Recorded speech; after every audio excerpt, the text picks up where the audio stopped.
सभी ग्राम पंचायतों में जा रही है। आप सभी लोग जानना चाहते होंगे कि आज के इस कार्यक्रम में क्या होना है। आज के आपके इस कार्यक्रम में भारत सरकार द्वारा और उत्तर प्रदेश की सरकार द्वारा सभी अधिकारियों को, सभी विभागों को ये निर्देश दिया गया है कि जितनी भी जन कल्याणकारी योजनाएं चाहे भारत सरकार से चलाई जा रही हो, चाहे उत्तर प्रदेश से सरकार से चलाई जा रही हो, उन सभी का काउंटर महथा के ग्राम पंचायत में लगे और उस काउंटर पर जिनका पेंशन अभी तक नहीं बना है, ऐसे बुजुर्ग जिनकी उम्र 60 साल हो गई है, वो अपना पेंशन आज यहाँ नाम लिखवा के बनवा सकते हैं। इसी तरह यात्रा को लेकर गांव-गांव, जगह-जगह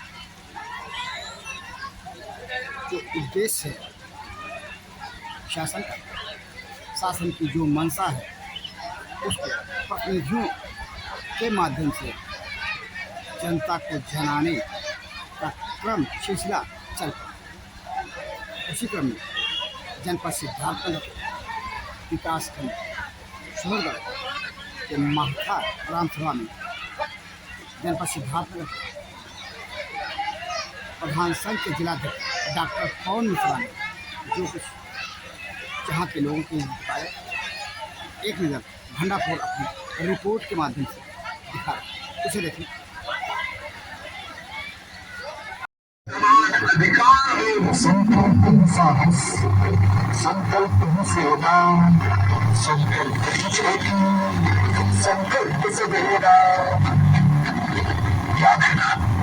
कैसे हमारी माताएं, हमारी बहनें वादे करेंगी, खास खास कर वादे हो जाए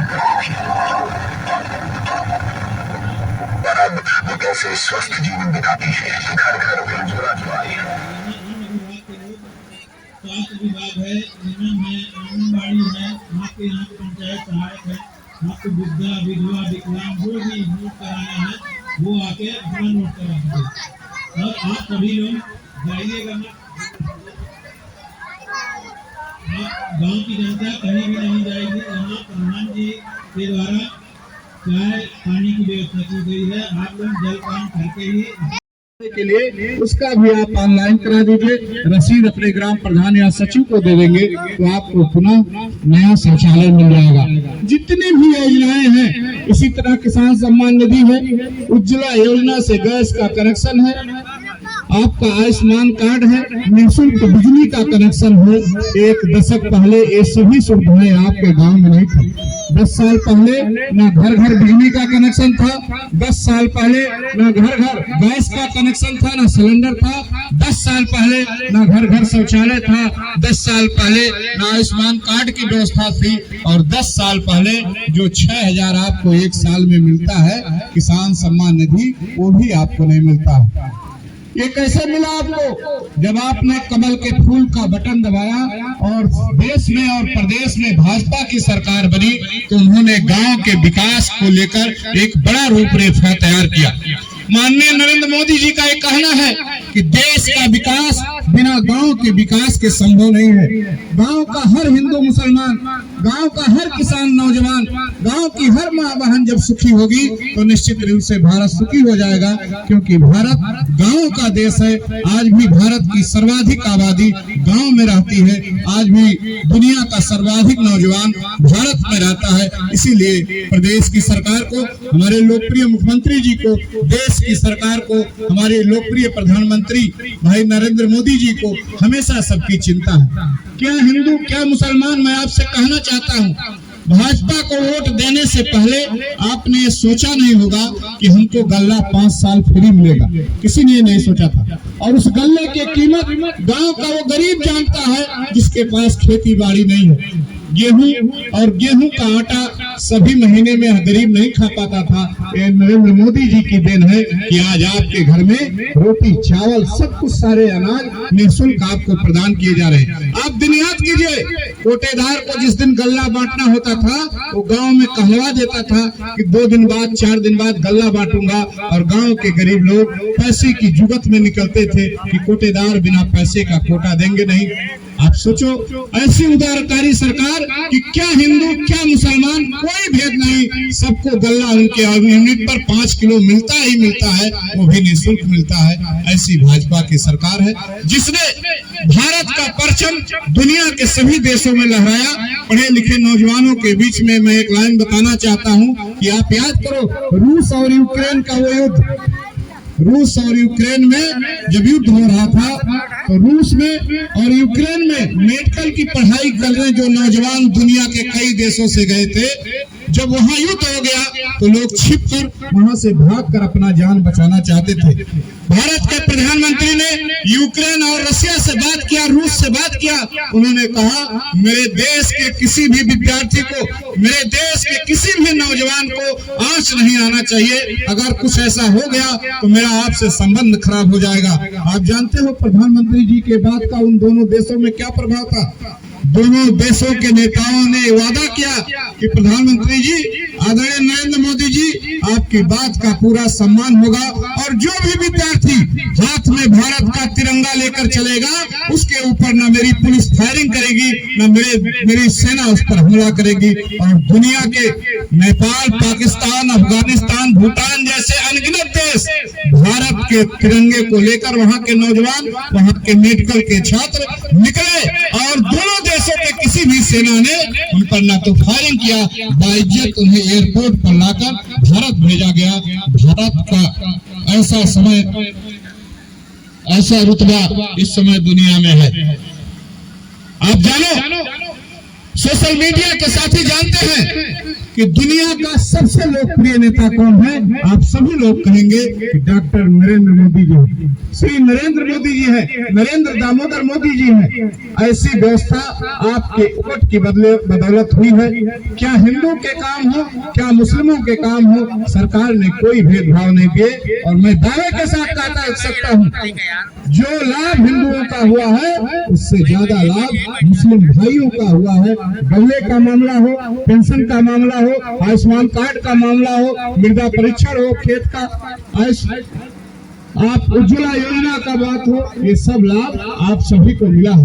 तो यहाँ बैठे हर हिंदू मुसलमान भाइयों से कहना चाहता हूँ, राजा का धर्म है कि प्रजा को सुखी रखे। और नरेंद्र मोदी जैसा चक्रवर्ती राजा अगर आपने बनाया है तो उन्होंने सभी योजनाएं अगर महत्ता के लिए भेजी है तो उस लाभ को पूरा कीजिए। और आने वाले 2024 में आप पुनः आदरणीय नरेंद्र मोदी जी की सरकार बनाए और सभी योजनाओं का लाभ लीजिए। और मैं यहाँ बैठे हिंदू भाइयों, बहनों, माताओं से एक अंतिम बात कह के अपनी बात को खत्म करूंगा। आने वाले 22 जनवरी को भगवान श्री राम जी का प्राण प्रतिष्ठा उनके नए महल में अयोध्या में होना है। आपके घरों में पूजित अक्षत, जिसे हम लोग दल कहते हैं, आपके घर घर बांटा जाएगा।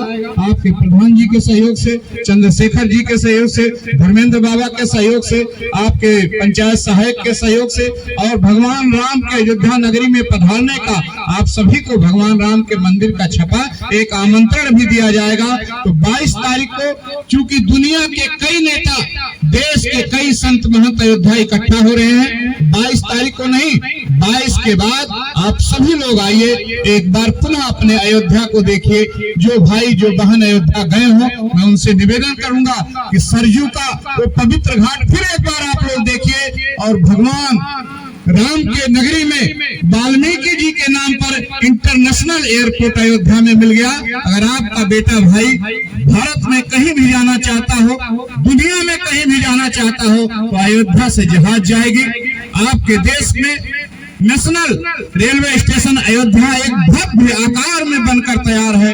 आप अयोध्या से भारत के किसी कोने में यात्रा कर सकते हैं। ऐसी उदार सरकार जो सभी धर्मों का सम्मान करती हो, ऐसी उदार सरकार जो हर किसान, हिंदू, मुसलमान, नौजवान के लिए कार्य करती हो, उसका साथ हम सभी को नहीं छोड़ना चाहिए। और आने वाले दिनों में कमल के फूल का बटन दबाकर भारत को देश के प्रधानमंत्री ने, मुख्यमंत्री ने जिस तरह 2047 तक विकसित बनाने का संकल्प लिया है, उस तरह हम सभी हिंदू मुसलमान भाई कमल के फूल का बटन दबाकर भाजपा के केंद्र की सरकार बनाएं और 2047 तक भारत दुनिया का सर्वशक्तिमान देश बने, ऐसी मेरी कामना है। आप सभी से ये निवेदन है। बहुत बहुत धन्यवाद। हम शपथ लेते हैं कि हम भारत को 2047 तक आत्मनिर्भर और विकसित बनाने के सपने को साकार करेंगे। हम गुलामी की मानसिकता को जड़ से उखाड़ फेंकेंगे। हम देश की समृद्ध विरासत पर गर्व करेंगे। हम भारत की एकता को सुदृढ़ करेंगे और देश की रक्षा करने वालों का सम्मान करेंगे। हम देश का नागरिक होने का कर्तव्य निभाएंगे। बहुत बहुत धन्यवाद आप सभी लोग। केंद्र सरकार की जो मंशा है विकसित भारत संकल्प यात्रा को लेकर के उसे प्रधान संघ के जिला अध्यक्ष डॉक्टर पवन मिश्रा ने महाथा के लोगों को जो जानकारी दी, जानकारी के साथ साथ 2024 के लोकसभा चुनाव मोदी जी को एक बार फिर प्रधानमंत्री बनाने के लिए अपील क्या हम इसे भारतीय जनता पार्टी के प्रचार का माध्यम होगी। लोकसभा का शासन की मंशा संभवतः हरगिज नहीं, लेकिन जिस तरह डॉक्टर पवन मिश्रा का है जो इस बात की है जो शासन की मंशा है योजनाओं को लेकर उसमें जिम्मेदार 2024 के लोकसभा चुनाव का प्रचार क्यों कर रहे हैं, समझ से पड़े। इस सवाल के साथ भंडापुर के जनपद सिद्धार्थनगर विकासखंड खंड महाथा ग्राम सभा से मैं